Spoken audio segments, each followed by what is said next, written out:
চলছে পবিত্র রমজান মাস। প্রতিবারের ন্যায় এবারও নওদার চাঁদপুর অঞ্চল কংগ্রেসের ইফতার মজলিসে অংশগ্রহণ করলেন শ্রী অধীর রঞ্জন চৌধুরী মহাশয়।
ইফতার মজলিস শেষে অত্যন্ত গুরুত্বপূর্ণ বক্তব্য রাখলেন শ্রী অধীর রঞ্জন চৌধুরী মহাশয়।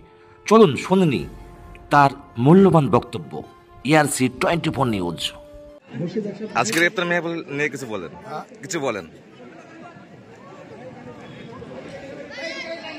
আমি বিশেষভাবে অনুরোধ করছি, আপনারা এই ইফতার মজলিস হয়, এবারেও হয়েছে।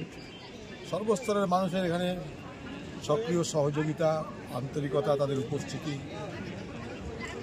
মহিলা পুরুষ সকলের আগমনে প্রত্যেক বছরের ন্যায় এবারেও চাঁদপুরের মজলিস জমজমাট। ধর্মপ্রাণ মুসলমান সম্প্রদায়ের মানুষ প্রায় 1 মাস হতে চলল, তারা প্রতিদিন এইভাবেই উপবাস পালন করছেন। রমজান মানে উপবাস, আর উপবাসের মধ্য দিয়ে উপরওয়ালার কাছে তারা তাদের নিষ্ঠা, ভক্তি সমস্ত কিছুকে অর্পণ করছে। প্রত্যেক দিন এক সময়ে, অর্থাৎ সেহারি থেকে আরম্ভ করে ইফতার, নির্দিষ্ট সময়ে আহার গ্রহণ, নির্দিষ্ট সময়ে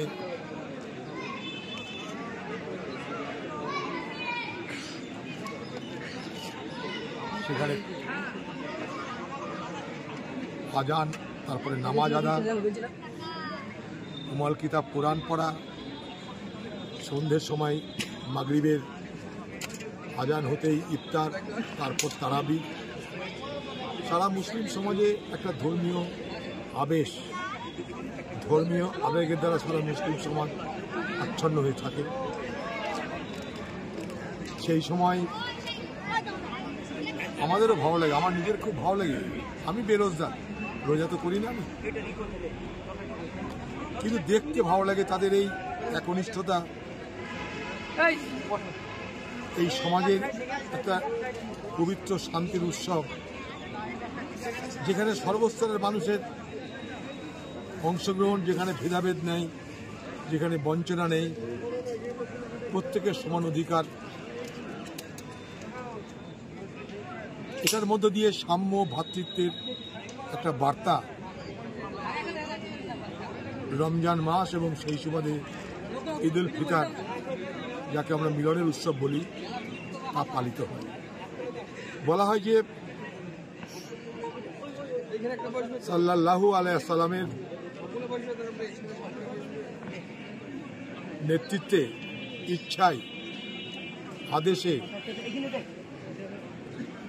ইসলামের সবথেকে বড় যে পরিচয় উমাল কিতাব কোরআন, সেই কোরআন নাজেল হয়েছিল এই রমজান মাসে। এটাকে বলা হয় ইবাদতের মাস, রহমতের মাস। এই সময় নিষ্ঠা ভরে রমজান পালন করলে মুসলিম সমাজ বিশ্বাস করে উপরওয়ালার কাছে, আল্লাহ তাআলার কাছে, যদি জীবনে কোনো ভুল ত্রুটি অন্যায় হয়ে থাকে তার জন্য মাপ পাওয়া যায়, অর্থাৎ আল্লাহ তাআলা রহমত করে তাকে পাপ মুক্ত করে দেয়। কোটি কোটি মুসলিম জাহানের মানুষ তাই সব কিছুকে উপেক্ষা করে পরম পবিত্রতার সঙ্গে, নিষ্ঠার সঙ্গে এই উপবাস পালন করছে। মনে রাখবেন, উপবাস পালন করার মধ্যে তারা আনন্দ উপভোগ করে, এটা নয় তারা অনেক কষ্ট করার মধ্যে দিয়ে উপবাস করছে, তা নয় ব্যাপারটা। এই রমজান পালন করে তারা হৃদয়ের অনুভূতি থেকে, হৃদয়ের আবেগ থেকে, হৃদয়ের আনন্দ থেকে। রমজান মাসে এটা একটা বড় বিষয় যে উপবাস করার মধ্যে দিয়ে নিজেরা আনন্দ অনুভব করে। তারা মনে মনে ভাবে আমরা আল্লাহ তাআলার কাছে আমাদের সমস্ত কিছুকে সমর্পণ করতে পারছি। তাই ক্ষুধাকে তাদের ক্ষুধা মনে হয় না, তৃষ্ণাকে তৃষ্ণা মনে হয় না। ক্ষুধা তাদের কাতর করতে পারে না, তৃষ্ণা তাদের তৃষ্ণার্ত করতে পারে না। তা শুধু নিজের জন্য নয়, তাদের পূর্বপুরুষের জন্যও এই রমজান মাসের মাধ্যমে আল্লাহ তাআলার কাছে তারা ক্ষমা ভিক্ষা করে। রব্বানা তানা ফিদে দুনিয়া হাসেনাতা ওয়াকিনা আখিরাতে হাসেনাতা ওয়াকিনা আযাবান্নার। তারা সকলের জন্যই এই রহমত কামনা করে, রহমত প্রার্থনা করে। তাই আজকের এই পবিত্র মাসে কোথাও যদি ডাক পায় অত্যন্ত ভালো লাগে, সব কাজ ফেলে আসতে ইচ্ছা করে। এইরকম মাহফিল তো দেখা যাবে না, এরকম মাহফিল, এত লোকের সমাগম, খাবার হাতে নিয়ে বসে থেকে প্রমাণ করানো যে আমি খিদেতে আমি কাতর হচ্ছি না। এই দেখো আল্লাহ তাআলা খাবার নিয়ে বসে আছি, তোমার হুকুম হবে তবে খাবো, সময় হবে, আজানের টাইম হবে, আদেশ আসবে, তারপর খাওয়া হবে। এই যে উপরওয়ালার হুকুম অনুযায়ী চলা, এটার মধ্যে দিয়ে জীবনে যে শৃঙ্খলা পরায়ণতা শিক্ষা অর্জন করা হয়, এটা কিন্তু সমাজের অনেক বড় অবদান বলে আমি মনে করি। তাই সবাই মিলে আজকের এই অনুষ্ঠানে যারা এসেছেন, সারা দুনিয়া জুড়ে যারা আজকের ঈদ কেউ সামনে রেখে ইবাদতের মাস পালন করছে, সবাইকে অনুরোধ করছি আপনারা লাইনে বসুন, এদিক সেদিক দাঁড়িয়ে না থেকে বসুন। বারবার অনুরোধ করছি আপনারা লাইনে বসুন।